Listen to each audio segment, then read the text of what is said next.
Nos trasladamos hasta la Plaza Tetuán de Valencia y abrimos las puertas del ICAB, el Ilustre Colegio de Abogados de Valencia.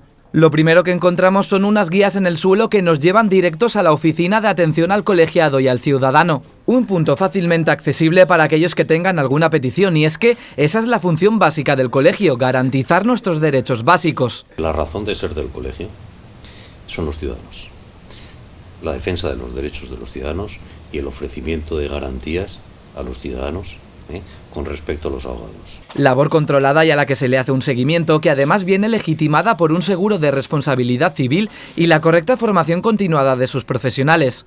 Otro objetivo del ICAB, instruir a sus colegiados para asegurar el compromiso deontológico de la profesión y todos los requisitos legales. Para ello tienen unas óptimas instalaciones en las que se ofrece un servicio continuado con los mejores magistrados y catedráticos, complementado y adaptado a los tiempos con la formación y learning. Todo ello con especial hincapié en los recién llegados. Que ayudar para que hagan prácticas en distintos despachos, los que empiezan, para que puedan desarrollarse y aprender y dar esa formación básica. Aseguran así la permanencia de un sector que igualmente viene azotado por la crisis. El mercado está como está, los clientes les cuesta pagar, la justicia está sobrecargada. Es por ello que luchan por mejorar los estatutos y poder bajar las cuotas. Esta Junta de Gobierno lo primero que estamos trabajando es controlar mucho los gastos para poder bajar las cuotas. El ICAB, con más de 250 años de vida, continúa adaptándose a cada momento para ofrecer siempre una profesión con dignidad, legitimidad y distinción.